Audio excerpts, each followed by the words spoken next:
फूल हर किसी का मन मोह लेते हैं। फूल सबको अच्छे लगते हैं।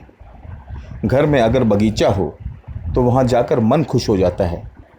फूल मौसमी हो या फिर स्थायी, लोगों को अपनी ओर आकर्षित करते हैं।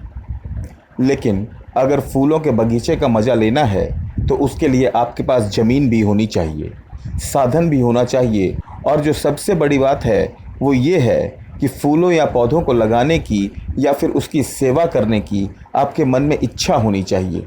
ये सब कुछ अगर है तो आसानी से आपका सुंदर बगीचा तैयार हो सकता है।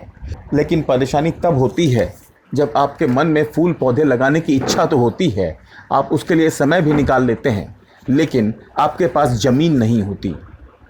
शहरी जीवन के साथ सबसे बड़ी परेशानी यही होती है कि मन में इच्छा होते हुए भी बड़ी संख्या में लोगों के पास ज़मीन नहीं होती, क्योंकि ऐसे लोगों का जीवन 2 BHK या 3 BHK जैसे फ्लैट में बीतता है।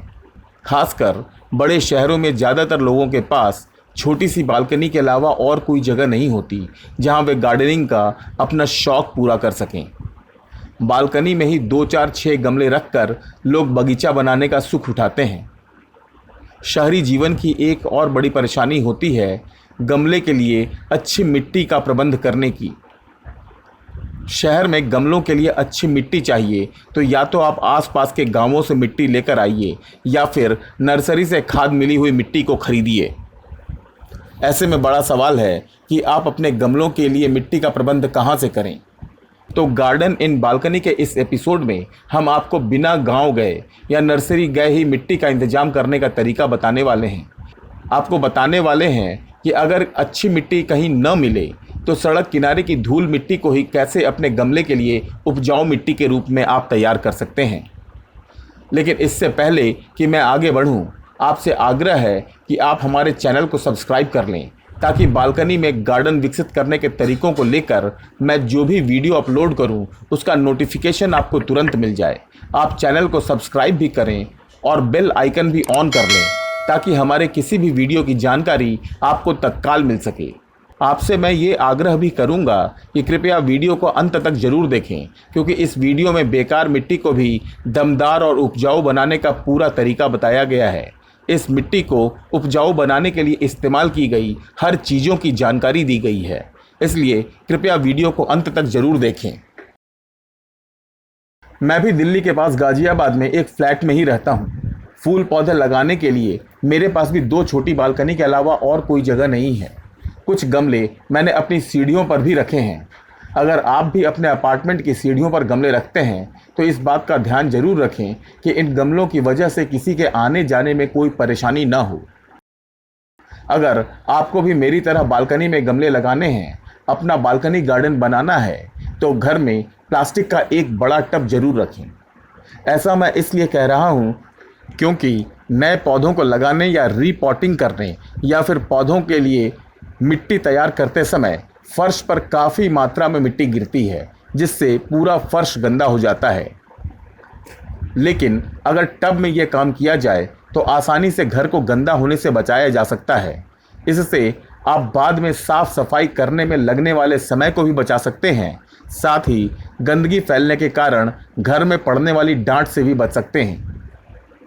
ये देखिए, मैं सड़क किनारे की मिट्टी को ही इकट्ठा करके इस पॉलीथीन में लेकर आया हूँ। मेरे सामने भी मजबूरी है कि गमले के लिए अच्छी मिट्टी ला पाना मेरे लिए संभव नहीं है। न तो मिट्टी लाने के लिए मैं आसपास के गांवों में जा सकता हूं और न ही यहां नर्सरी वाले आसानी से मिट्टी देते हैं। इसलिए सड़क किनारे की मिट्टी को ही मुझे इस लायक बनाना है जिससे कि उनमें पौधे लगाए जा सकें। मैं लंबे समय से सड़क किनारे इकट्ठा होने वाली मिट्टी का ही इस्तेमाल करता रहा हूं और उन्हें उपजाऊ बनाकर गमले में पौधे लगाता रहा हूं। बहरहाल, सबसे पहले सड़क किनारे से इकट्ठा करके लाई मिट्टी को टब में पलट लें और फिर ध्यान से इस मिट्टी की सफाई करें। बेहतर होगा कि इस काम के लिए आप हैंड ग्लव्स का इस्तेमाल करें, ताकि हाथ को मिट्टी में मौजूद गंदगी से तो बचा ही सकें, साथ ही सड़क किनारे की मिट्टी में कई बार शीशे के टुकड़े, लोहे के टुकड़े, नुकीली लकड़ियाँ जैसी कई चीज़ें होती हैं जो आपके हाथ को जख्मी भी कर सकती हैं। इसलिए हैंड ग्लव्स का उपयोग करना अच्छा होता है। हैंड ग्लव्स पहनने के बाद आप सबसे पहले मिट्टी की सफाई का काम शुरू करें। ये देखिए, सड़क किनारे की मिट्टी से क्या क्या निकल रहा है। इनमें चूड़ी के टुकड़े भी हैं, प्लास्टिक भी हैं, कंकड़ पत्थर भी है, पॉलीथीन के टुकड़े भी हैं। घर को गंदा होने से बचाने के लिए अच्छा होगा कि आप मिट्टी से निकलने वाली इन अनवांटेड चीज़ों को किसी पॉलीथीन या डिब्बे में इकट्ठा करते रहें। आप देख सकते हैं कि करीब 5 किलो मिट्टी में से कितनी अनवांटेड चीज़ें निकल रही हैं। हालांकि मैं आपको सलाह दूंगा कि इस काम के लिए आप मोटी चलनी का इस्तेमाल करें। ऐसा करके आप मिट्टी में पड़ी अनवांटेड चीज़ों के बड़े टुकड़ों को कुछ ही मिनट में अलग कर सकते हैं। दुर्भाग्य से मेरे घर में रखी चलनी टूट गई है, इसलिए मुझे मजबूरन अपने हाथ से ही मिट्टी की सफाई करनी पड़ रही है। सड़क से लाई मिट्टी की सफाई का काम लगभग पूरा हो चुका है। हालांकि इसमें अभी भी छोटे छोटे कंकड़ या दूसरी अनवांटेड चीज़ों के टुकड़े यदाकदा मिल रहे हैं। इस बॉक्स में मैंने मिट्टी से निकली गंदगी को इकट्ठा किया है। आप भी देख सकते हैं कि सड़क से लाई करीब 5 किलो मिट्टी से कितनी गंदगी निकली है। इसमें कंकड़ पत्थर जैसी चीज़ तो है ही, शीशे के टुकड़े भी हैं। खैर, हम लोगों की मिट्टी की सफाई का काम हो चुका है। अगर आप चाहें तो अब हैंड ग्लव्स को निकाल भी सकते हैं। तो अब शुरू करते हैं सड़क की मिट्टी को उपजाऊ बनाने का काम। सड़क किनारे की मिट्टी को उपजाऊ बनाने के लिए इसमें हम कई चीज़ों को मिलाएंगे जो पूरी तरह से ऑर्गेनिक हैं। इसमें किसी भी रासायनिक या केमिकल चीज़ों का हम इस्तेमाल नहीं करेंगे। ये देखिए, ये है सूखी पत्तियों का खाद। हमारी सोसाइटी में लगे पेड़ों के पत्ते जब पतझड़ के समय गिरते हैं तो मैं उन्हें ही इकट्ठा कर लेता हूँ और उसे डिकम्पोज करके उसकी खाद तैयार कर लेता हूँ। पत्तों की खाद बनाने का आसान तरीका मैं जल्द ही एक और वीडियो जारी करके अपलोड करने वाला हूँ। अगर आपने हमारे इस चैनल को सब्सक्राइब कर लिया है और बेल आइकन को दबा लिया है तो जैसे ही हमारा वो वीडियो अपलोड होगा आपको उसकी तुरंत ही जानकारी मिल जाएगी। इसलिए मैं एक बार फिर आपसे आग्रह कर रहा हूँ कि अगर आपने अभी तक हमारे चैनल को सब्सक्राइब नहीं किया है तो उसे तत्काल सब्सक्राइब कर लें और बेल आइकन को भी दबा दें। खैर, हम आगे बढ़ते हैं। सड़क किनारे की इस मिट्टी को उपजाऊ बनाने के लिए इसमें पत्तों की खाद के अलावा हम इस्तेमाल करेंगे हल्दी, चूना और वर्मी कंपोस्ट का। इसके अलावा चाय की पत्ती का खाद, जिंक पाउडर, नीम की खली जैसी चीज़ों का भी हम इस्तेमाल करेंगे ताकि सड़क किनारे की ये बेकार मिट्टी भी न केवल उपजाऊ बन जाए बल्कि इसकी प्रतिरोधक क्षमता भी इतनी हो जाए जिससे कि ये फंगस या छोटे मोटे कीड़ों को आसानी से खुद से दूर रख सके। इस 5 किलो मिट्टी में से करीब 1 किलो गंदगी यानी अनवांटेड चीज़ों को मैं निकाल चुका हूँ। इसलिए अब इसमें करीब 4 किलो मिट्टी बची है। इस मिट्टी में हम लगभग 1.5 किलो वर्मी कंपोस्ट डालेंगे। आप चाहें तो वर्मी कंपोस्ट की जगह गोबर की खाद या घर में सब्जी, फल आदि के छिलकों से कंपोस्ट बीन में तैयार किए गए खाद का भी इस्तेमाल कर सकते हैं।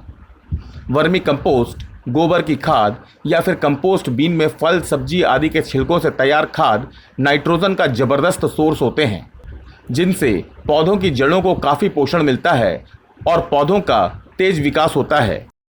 वर्मी कंपोस्ट डालने के बाद हम इसमें केले के छिलके को सुखाकर तैयार किए गए पाउडर यानी बनाना पील पाउडर का भी इस्तेमाल करेंगे। इस मिश्रण में हम करीब 200 ग्राम केले के छिलके के पाउडर का इस्तेमाल करेंगे। इसके साथ ही करीब 25 ग्राम चूना पाउडर और करीब 25 ग्राम हल्दी पाउडर भी मिलाएंगे। चूना न केवल कैल्शियम का अच्छा सोर्स होता है बल्कि ये छोटे मोटे कीटाणुओं का भी खात्मा कर देता है। इसी तरह हल्दी अपने आप में एक ज़बरदस्त फंगिसाइड है।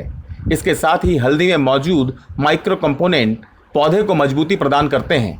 इसके बाद हम मिट्टी में जिंक पाउडर डालेंगे जिससे पौधों का न केवल तेज़ी से विकास होगा बल्कि इससे पौधों की फोटोसिंथेसिस की प्रक्रिया भी तेज हो सकेगी।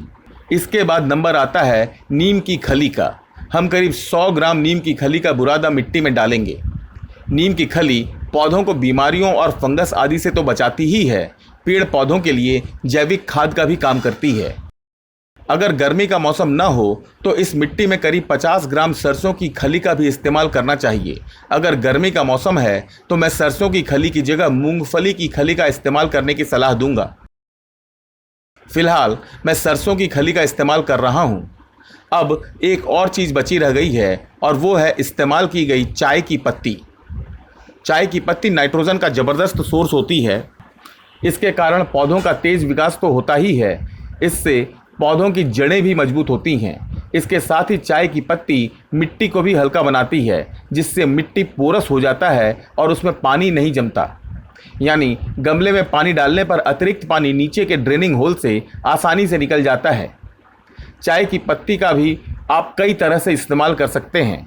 अगर आप बाज़ार से खरीद कर चाय की पत्ती लाए हैं और सीधे उसका इस्तेमाल करना चाहते हैं तो 4 किलो मिट्टी में अधिक से अधिक 100 ग्राम चाय की पत्ती का इस्तेमाल करें। हालांकि मैं आपको सलाह दूंगा कि घर में चाय बनाने के बाद जो चाय पत्ती बचती है आप उसे इकट्ठा कर लें और उसे ही अच्छी तरह से धो लें, ताकि उसमें दूध और चीनी की मात्रा न बचे। दूध और चीनी के कारण पौधे फंगस और चींटियों का शिकार हो सकते हैं। इसलिए उपयोग की गई चाय पत्ती को अच्छी तरह से पानी से धो लें और उसे सुखा कर रखें। चाय पत्ती में अगर अदरक कुछ मात्रा में पड़ा भी है तो उससे पौधों को कोई नुकसान नहीं होता। सूखी हुई चाय पत्ती को आप लंबे समय तक स्टोर करके रख सकते हैं। चाय पत्ती की खाद बनाने के तरीके को लेकर भी मैं जल्द ही एक वीडियो अपलोड करने वाला हूं। सड़क किनारे से इकट्ठा करके लाई गई मिट्टी में हर जरूरी चीज़ हमने डाल दी है। अब ज़रूरत है इसे ढंग से मिला लेने की। इस काम में किसी भी तरह की हड़बड़ी न करें, क्योंकि असल काम तो अब शुरू होता है। मिट्टी को आप जितना ही मिलाएंगे उतना ही इसमें डाली गई हर चीज़ें हर जगह बराबर भाव या बराबर मात्रा में पहुंच जाएंगी। मिट्टी का कण कण इन चीज़ों की मदद से उपजाऊ हो जाएगा और पौधों के इस्तेमाल लायक बन जाएगा। सड़क किनारे की बेकार सी मिट्टी भी अब आपके पौधे के लिए अमृत का काम करेगी। मिट्टी को ढंग से मिलाने के बाद अब आप चाहें तो इसे नए पौधे को लगाने में इस्तेमाल करें। अगर आप चाहें तो रिपोर्टिंग में इस्तेमाल करें और अगर आप चाहें तो पौधों की जड़ों को भरने के काम में इस्तेमाल करें। मतलब ये कि आप बागवानी यानी गार्डनिंग के किसी भी काम में इस मिट्टी का आसानी से इस्तेमाल कर सकते हैं। मैंने इस साल गर्मी के मौसम में आलू लगाने का एक एक्सपेरिमेंट किया है। अपने गमले में आलू की कुछ नई पौध लगाई है। हालांकि इस मौसम में आलू नहीं लगता है, इसके बावजूद मैं एक एक्सपेरिमेंट करके देख रहा हूँ और फिलहाल इस मिट्टी को मैं आलू के जड़ों की भराई में इस्तेमाल करने जा रहा हूँ। ये देखिए, मेरे आलू के पौधे फिलहाल 6 से 8 इंच तक के हो गए हैं और इनमें मैं इसी मिट्टी से भराई कर रहा हूँ। अगले 2 महीने बाद मैं आपको ये भी दिखाऊंगा कि गर्मी के मौसम में उगाए गए मेरे आलू के पौधों की फसल कैसी रही। मैं अपने एक्सपेरिमेंट में सफल रहा या मौसम के आगे हार गया। हालांकि मैंने सिर्फ 2 गमले में ही आलू के पौधे लगाए हैं, इसलिए आलू की बड़ी पैदावार होगी इसकी कल्पना नहीं करनी चाहिए। लेकिन घर के गमले में अगर 2 किलो आलू भी निकल जाए तो उसका स्वाद अलग ही होता है। तो दोस्तों, इस वीडियो में इतना ही। जल्द ही मैं अपना अगला वीडियो अपलोड करूंगा और बालकनी में गार्डन तैयार करने की कुछ और टिप्स आपके साथ शेयर करूंगा। अगर आपको इस वीडियो में दिखाई गई सामग्री पसंद आई हो तो कृपया इसे लाइक करें और अधिक से अधिक शेयर करें, ताकि फ्लैट की ज़िंदगी बिताने वाले ज़्यादा से ज़्यादा लोगों तक भी ये जानकारी पहुंच सके कि वे अपने फ्लैट की बालकनी में गार्डन कैसे तैयार कर सकते हैं और इस गार्डन के लिए मिट्टी का इंतजाम कैसे कर सकते हैं।